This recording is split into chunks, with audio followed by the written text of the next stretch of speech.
Hello everybody, welcome back to the channel. Nigel here with you, Nigel's Modelling Bench once again, and this is now part 3 of the Alvis Stalwart build, the Stolly, and what an enjoyable build this is. It's very difficult to put it down, I must be honest. So if you remember in part 2, there were 3 major things. Number 1, I was talking about the plastic not working very well with Tamiya Extra Thin. So I did a little test with these tabs, and this one is Tamiya Extra Thin and this one is Extra Thin Quick Setting, and as you can see I cannot break these apart.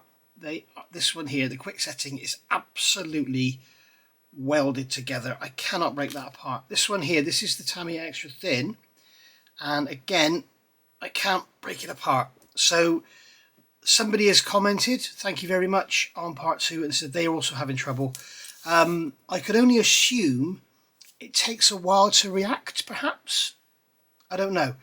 But certainly I know that when I put this piece in here, this little bulkhead with these pots on it, if you remember, it just wouldn't gel, it wouldn't go down. So I can only assume that it takes a while to go. I mean, a little test we can do is to put these together like this and just run a drop of Extra Thin in there and let that capillary in, and it's biting, but it's not biting that well. It could just be that it takes longer to bite. It could be the plastic is a little more resilient to the Tamiya Extra Thin, so it takes a bit longer to get the chemical reaction going. I don't know. But there's certainly something going on here, and the fact that somebody else is agreeing certainly is, you know, adding to the question. It's not a criticism of Airfix. It's not an issue. I mean, all of this is glued together with Tamiya Extra Thin, and as you can see, it's all absolutely fine and dandy. It's all solid. All of this is done with Tamiya Extra Thin. This is all done with it. There's nothing coming apart. There's nothing cracking. You know, I can pull on that front panel, that's not coming away. However, having said that, if you remember, I kept removing this panel to sand it and it just came off easily. So, and these, they came off easily, didn't they? If you remember, I just broke them off. So, I don't know. There's something different. I'm not going to say it's not right, because it's absolutely fine. But there's something different going on with this plastic. So, and it is not the same. Moss has done a little test where he's got the green plastic from the ferret on a sprue and the green plastic from this kit on a sprue, and you can physically hear the difference when he cuts it. He holds 2 sprues in his hand, goes clip on this one, and it's like snap on the other one, and this one's just like clip. And I can show you here now with it. In fact, I'll cut this with it. You know, God hands, you're not supposed to cut thick plastic with them, but look at this, listen. It's just, do you know what I mean? It's, I mean, this is the old Airfix soft plastic. It's the same. I'm sure it's the same.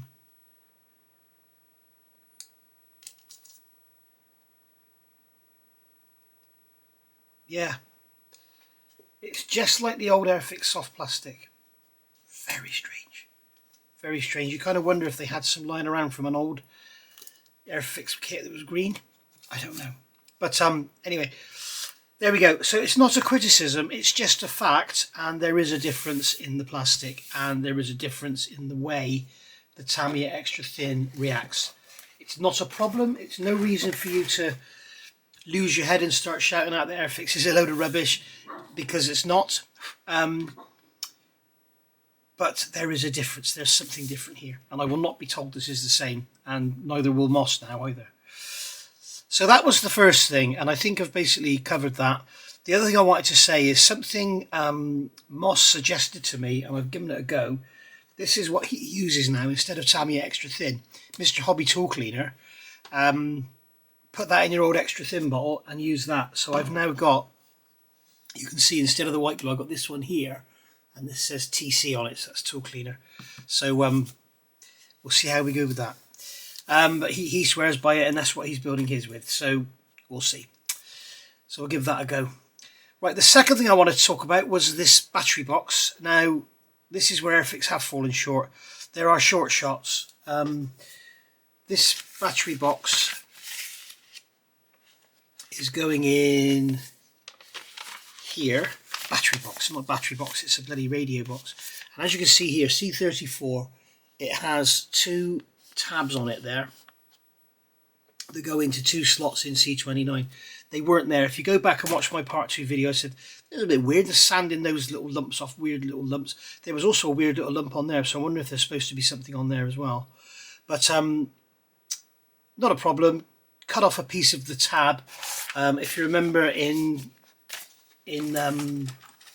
part 2, I actually cut off where you've got this here, the C, I use the A1, just cut a bit of that off, and that's the right thickness to put in there, and fill in those little two missing corners. So that's done that, sanded back, bit of super glue in there to fill it, and it's lovely now. So our radio will go in there, that'll be fine. So this can be glued into the actual floor now. So that was the second thing.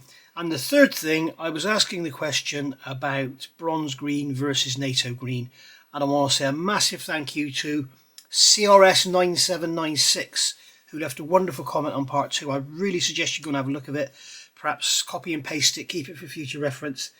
But basically what he's saying, in 1960s they were using bronze green, okay, and if they wanted to put a disruptive camouflage on it, they used black.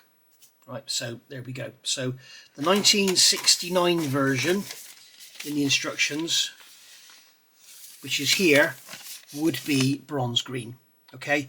Or it could be NATO green, because by the end of the 60s they were starting to introduce NATO green.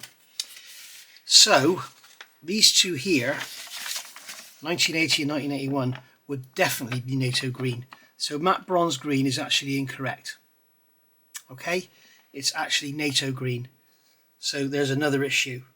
So bear that in mind when you're building your model. I mean, you got to think to yourself, if these were built, you know, if it's in 1981, they're probably a few years old, so they're probably built around 75. By then, NATO green was, according to the viewer, was actually well in place. So by the end of the 60s, NATO green was in, and then they brought in the black disruptive camo. I'm actually not sure if they did use black disruptive camo, didn't they? They used it in World War II as well. So there we go. So there we are. He actually goes, have a look at the comment, he goes on to say about the FV622, and it's also got an anti-infrared element in the paint as well. So so I'll be doing this one in NATO green, and I will probably use LP58, is that? Yeah, LP58 NATO green. That's what I'm going to use on this. I'd like to use the LP rather than the XF, because the LP is very tough. You take lots of weather in, and it doesn't, like with XF, it dries with a very matte finish, and it's a very sort of porous paint, almost like a primer. The LP is a lot more resistant, so when you put washes on and stuff, it doesn't just soak in and stain it. Having said that, we'll try it. I don't think it will, but in my experience. But LP is a brilliant paint. You don't need a primer, you just put it straight on the plastic and it bites.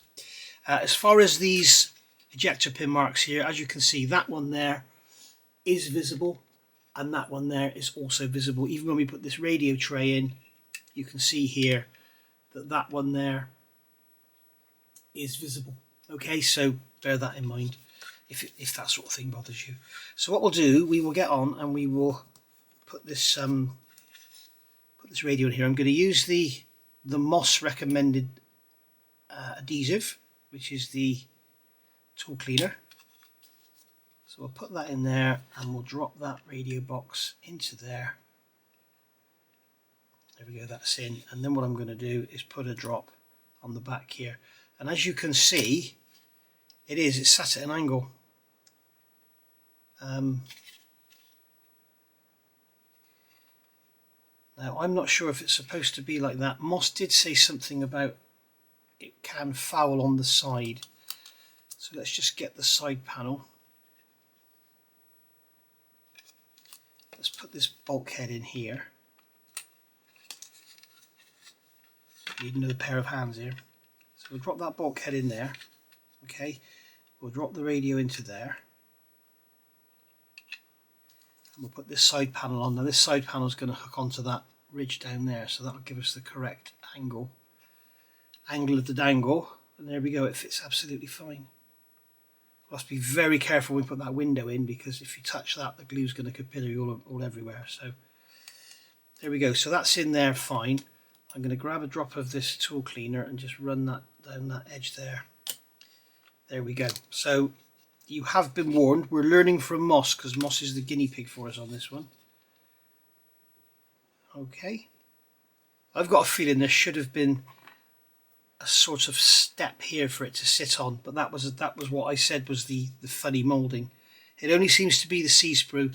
The other one that's been noticed, I think it was James to Boldly Go noticed this, part C15, this one here. So if you can have it open in the swimming position, C15 has a short shot. You can see it here. This is C17. We've got the arm coming along and then up like that, and on this one we've got the arm coming along, and then there's, you can see, there's the short shot. And there's 4 kits, including this one I know has got that problem, so it's probably going to be across the board, and everybody has the problem with the radio box as well. I can't see anything else on here. It only seems to be the C-sprue that has the problem. I can't see anything else on here, but what I must do actually is go and have a look at the review that was done by Key Model World, because they would have done a sprue review, and we'll have a look at the sprue on there. In fact, I'm going to go and look at it now. Okay, I've had a look on the Key World review, and unfortunately they don't sort of, they just sort of do, you know, this kind of thing. Look at that shield, you know, in a photograph. They don't do a sort of picture of the sprue like that, so it's impossible to tell. There's loads of other reviews, so if you want to go and see how widespread it is, then go and have a look. Anyway, I've built up a wheel, as you can see, while I was waiting for things to go off, and I've used black super glue to get rid of the seam in the middle, which is what I'd recommend you do. So I think what I'll do, I've painted, as I said, I've painted this battery box. Did I show you that already?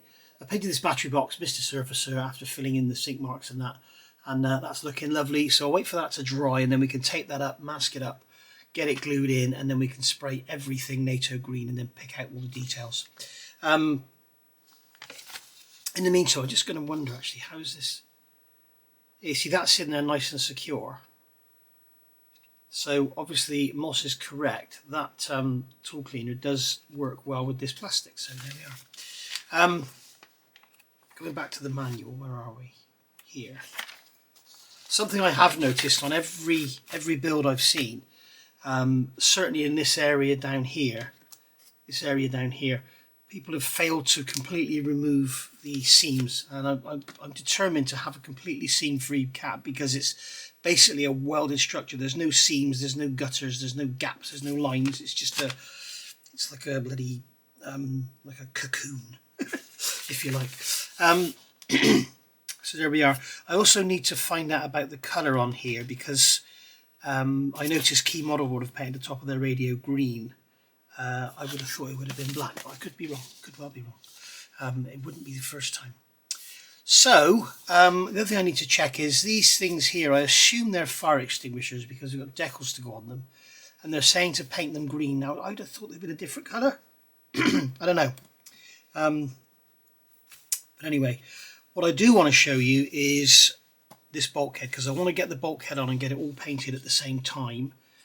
And then we won't have glue seams down here to worry about.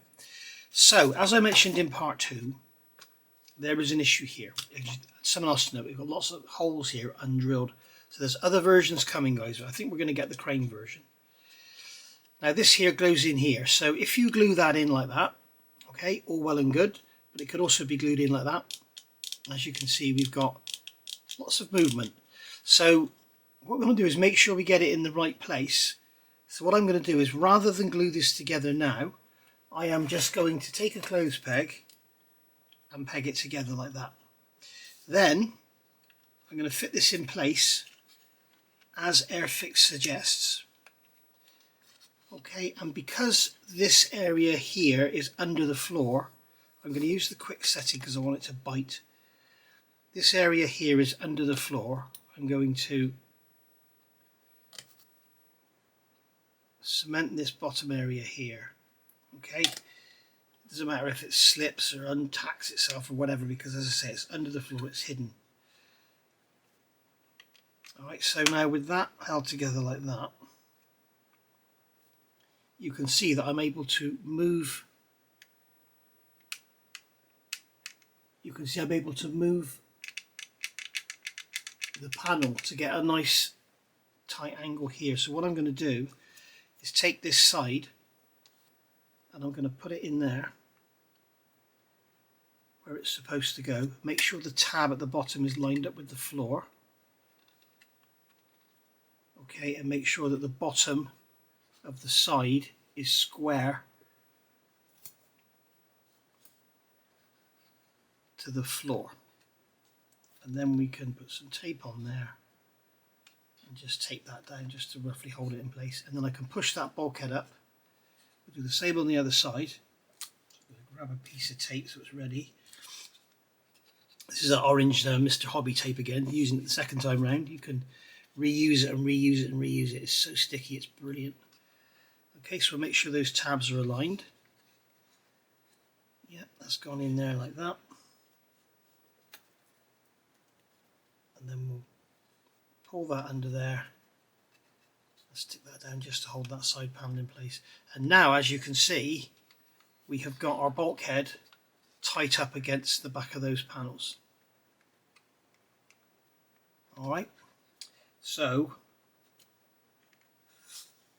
what we can do here is pull this.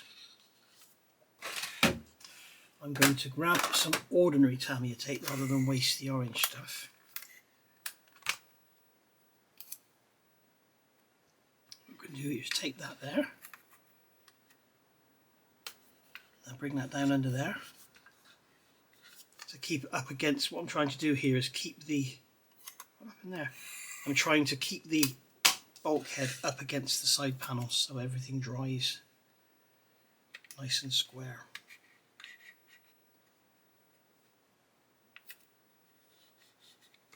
Alright, so what that's doing, that's keeping the bulkhead. So we've got the sides in here, nice and flush with the floor, taped in place, and we've got the bulkhead being pulled forward. And this piece in here is still, as you can see, still free to move. So what I'm going to do now is put some quick setting cement in there. Not too much, because we don't want it to capillary through onto the sides. Okay. And then what we can do is just put a drop in there like so.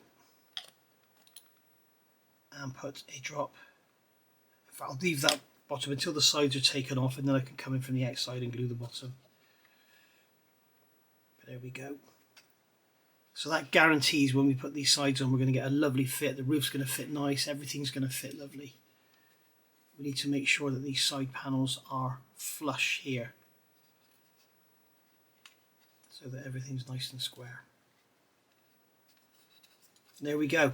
That's my method for getting that bulkhead glued in. It's not necessarily the right method, and it's certainly not the only method, but it's how I'm gone about it.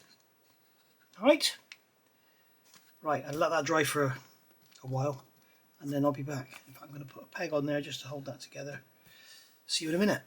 Okay, so there we go. We've got the bulkhead all glued in now. I've put some glue down the edges here, and I've put some down the sides and across the top, so that's all good. And then, as you can see, these side panels, that was the right one, these side panels will just drop on just like so, and we've got a lovely fit in the corner. Sorry guys, I had to sneeze then. So that's all done. Right, so these fire extinguishers, I'm not going to put them in now. I'm going to get all this painted first, and then I think I might give them a slightly different shade or a bit of a glossy finish, just to add a bit of interest, and also put the decals on them before we fit them. They're going to fit in there. You can see they go in. It's E11, so you can see it's the ones on the end here with the right-angled tube on the bottom. You can see them there, and they're going to go in with the tube at the bottom and go into those holes. So we can put those in after. What I have noticed is we have a couple of ejector pin marks. 1, 2, you can see them there. So what I'm going to do is get a cocktail stick and just put a tiny drop of black CA in there. Keep it within the ejector pin mark, let it go up to the edge.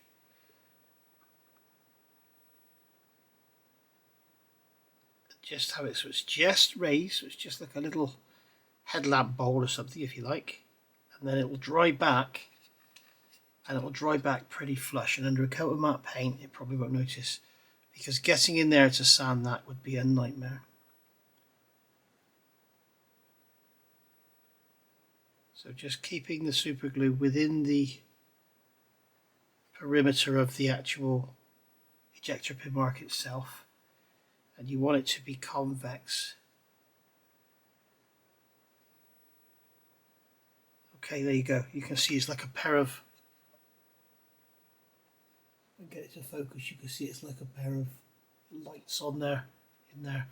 So we'll let that dry. In fact, I'll leave that like that for a while. I'm standing it up against the box so it's stood up like this. So what I'm going to do now, I'm going to go off, well actually I'll do one on camera. I'm going to run forward and get these wheels done. So the wheels are at step, where are they? Here we go. Step 91. How do Airfix have so many steps in their instructions? You know, Dragon would have 3 steps to build this thing and have most of the parts missing as well in the instructions. So anyway, so we want, our wheels are on here, they're on the D sprue. So we'll get a couple of wheels off to get us going. So there's a couple of wheels. I'm not worrying about the centre caps yet. And then I want a couple of tyres. So we've got 31 and 32. 31 is the outer, 32 is the inner.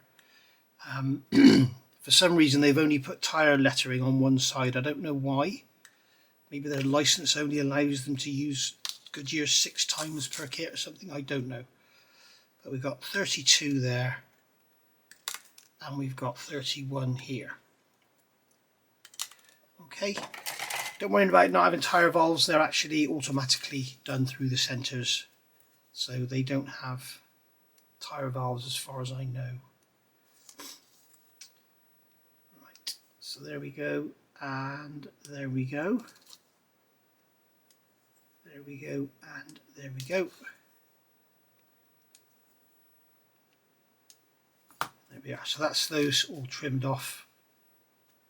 So the way they're showing these wheels going together is fit this centre cap. I'm going to do that after, and then fit them in. Make sure you've got the sprue gates cleaned up. Excuse me sniffing. I think I've got a cold coming. I've been sneezing and now I'm sniffing, so I can't turn the camera off every time I need to sniff.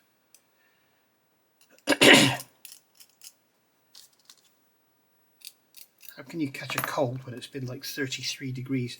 Having said that, the lady just down the road from me, across over the corner, lovely old Jude, she must be in her late 70s, and she's just had a cold so bad she lost her voice.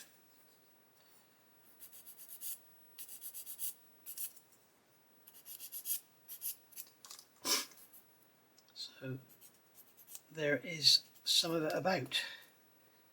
I also, there's a Radio 2 DJ, which one was it? I can't think now. They were off with a stinking cold, weren't they? So there we go. Right, so that's that done. So make sure you get the right side. So you've got this one here has got the tyre lettering on, which means this one is 31. So make sure the wheel goes in that way. Okay, and then we're going to take the part that's going to fit on. Now for some unknown reason, I don't know why, you can see on here that Airfix have given us a wide tab and a narrow tab, so they only go together one way. They won't go together like that. Okay, now it can only be for tread alignment. That's all I can think. But make sure that centre stays in there. Okay, and then that's going to go together like that, and you can hear it as I push them together. If you listen to this one, as I push them together, listen, it's very pleasing. They kind of lock together. Now the wheel has, I don't know if you can see that there, but the wheel can move in and out, so I would suggest pushing the wheel out as far as it would go, and then you've got a better rim to paint up to. So what we're going to do now is take our tool cleaner and just brush it all the way around. I'm not going to rely on capillary action. I'm going to brush it all the way around, make sure you don't go flooding the tread with it or anything. Especially if you're doing a museum piece, you know, no weathering or whatever.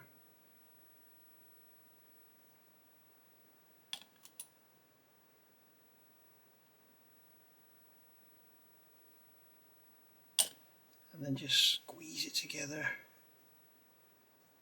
Just like so. Excuse me sniffing, guys. And if you need to, get 3 clothes pegs like that and lock it together just until the glue goes off. Okay, so I've got to do that another, what, 4 times, and I'll be back. Okay, so I've been doing a little bit of work off camera. About an hour has gone by. I've just been on the phone to Moss actually, and he's getting on really well with his. So basically, I've done the wheels, I've glued them all together, and I've got the black super glue gone around there. And as you can see, as I mentioned before, these wheels, you can move them in and out. Not very much, but you can. So what I suggest is push them through that way, push them all through the same way, and then we'll put a ring of cement around the back of them.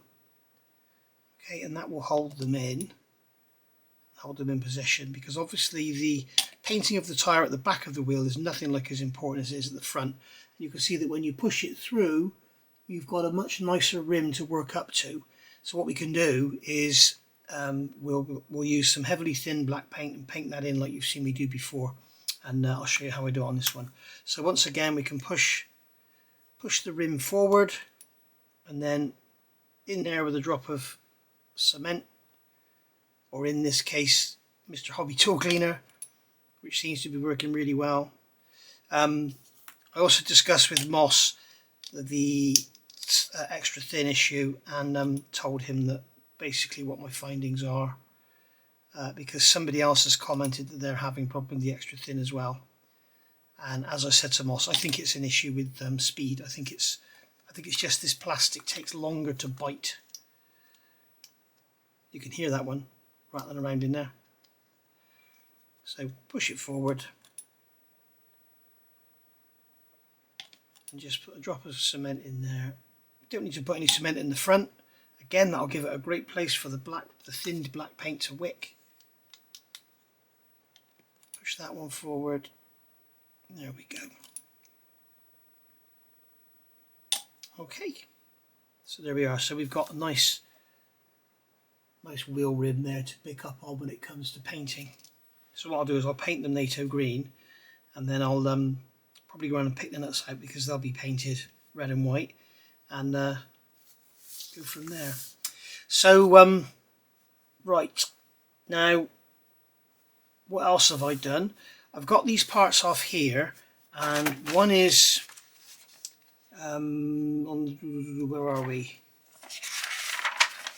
Here we go. We've got this step 29 here. I'm just looking at parts that can be assembled. So this step 29, we've got B5 and B1, which are here, and they're a bit of a strange fitment. They go together like that. They kind of overlap. So this piece here goes inside that piece there. Alright, so they're just going to go together like that. So then we'll put a drop of cement inside there and a drop of cement inside there. Okay, and we can also put some in there as well. That'll help to keep it all together. Actually, we'll put a drop in there too. That'll run up. Okay, so that's that button. I'm not sure what it is. It's got like a toolbox cover on it. So I'm not sure if it's a it's not going to be a fuel tank. The fuel tank's underneath, isn't it? The fuel tank's up front. I'm not sure what it is. It might be a big air filter or something. And then we've got this big lid going on. Now I need to check my references and see if this line here has to be filled, or is that the actual lid itself. But what we'll do, we'll glue it on anyway.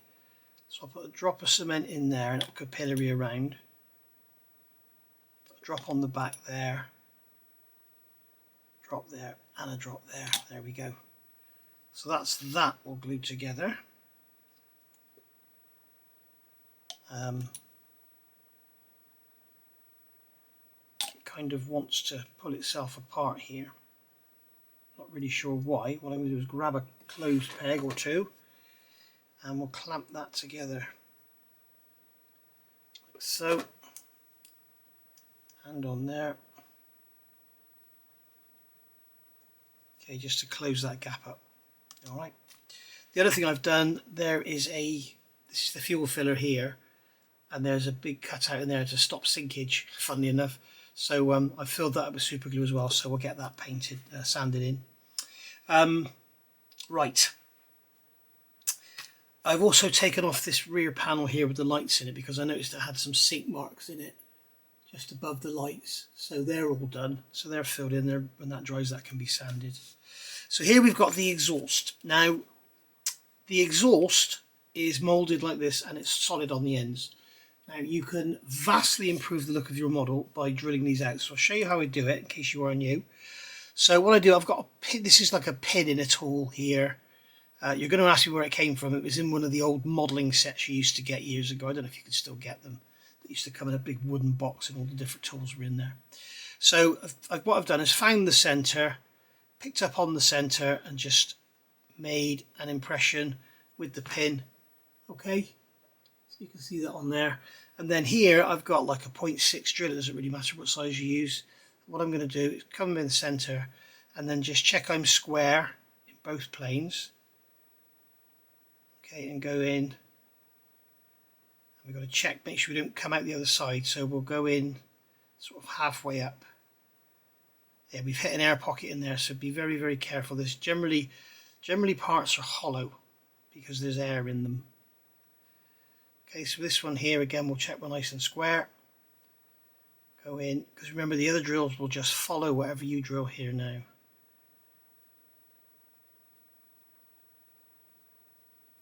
Okay, so what I'm going to do here is I'm going to put this drill back so that I know I'm not going to come out the other side. Okay, so just check. So if I drill as far as that on that bottom one, okay, then I know I'm not going to come out the other side, and I'll do the same on the top. There we are. Okay, so there's that one done. Right. So now I've got what's this one here? This is like a 0.8 drill. And what you want to do is work up to it. Don't try and drill it out all in one. So here I'm just going to drill this out just like that. That drill's a bit blunt, I think, because it's binding up.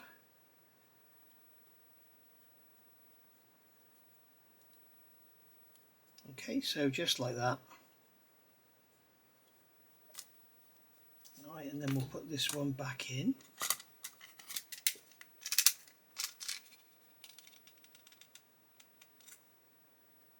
Like so, and then we'll get like a, what's this, 1.2 or something, or 1 mil, I'm not sure. I can never tell at the top end of the box. You can't tell which is which. So we'll just come in here. Not pushing, I'm just letting the drill do the work. And then when it reaches the bottom, it'll just stop. If you keep pushing, you'll come out the other side. You have been warned. And now what we'll do is have a quick look at it and make sure the holes are in the middle. Now if you think they're off to one side, then what you can do is just come in and just pull the drill over just to pull the hole to where you think it needs to be. Alright. Okay, so that's that one, and then we're going to put this one back in, and I'm going to come out to, I've measured these tubes, and the OD is about 2.5 millimeters, so we could go in with a 2, but chances are it'll just, because it'll leave it so thin, what it'll do is it'll just bellow, it'll just make it into like a trumpet, so we don't want to do that. So this is a 1.6, so I'm just going to go in again, letting the drill do the work. I'm not pushing it at all. Okay, and then I'm going to go in like this on the top one. As you can see now, we're starting to get there. Remember I told you earlier about buying a set of these drills? They are absolutely invaluable for modelling. You need them all the time. Okay, so we can put that to one side now. Now what I could do is go in with a 2mm drill, but I'm not going to. What I'm going to do now is use, this is actually called a burr. You can get these on Amazon.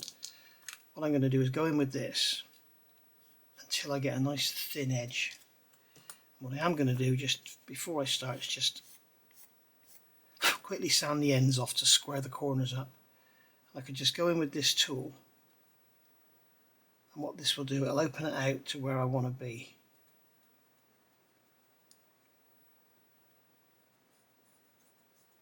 Okay, remember these exhausts are just thin steel tube, they're nothing fancy. They're not like your big chrome tipped custom car exhaust or anything, they're just going to be thin rusty sheet metal tubing made from sheet metal.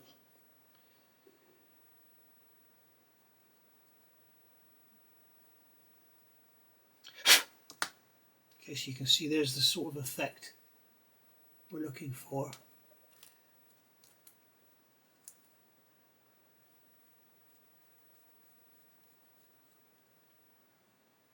And the beauty of doing this, you see what this is doing, this is just cutting away at the edge. It's not trying to push it out. If I go in with a 2mm drill, then I've got a 2mm drill here.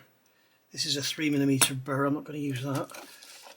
Where is my 2mm drill? Here it is. I'm not sure if I can get in there or not, but if I use a 2mm drill, it will just cut in and it will just push it all out. So with this will actually make it nice and sharp and thin on the edges. Okay, so there we go. And what you can do then is take some of your extra thin or whatever and just quickly brush around, and that'll get rid of any cutting marks, sanding marks or anything like that. And there you go, you can see you've got your exhaust there.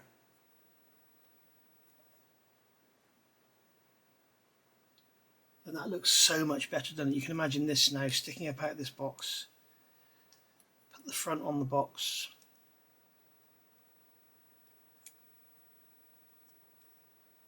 Just like so. There we go.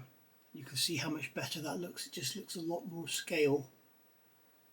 That's sticking out the back of your truck than having those two solid lumps of plastic. So there's another little tip for you for the newbies. As I say, these things are called burrs. You can get them on Amazon. You don't need expensive ones. They come in all different shapes and sizes. There's a 3mm one. That's like a 6mm one. And then you can get the ball type and all sorts. So there we are.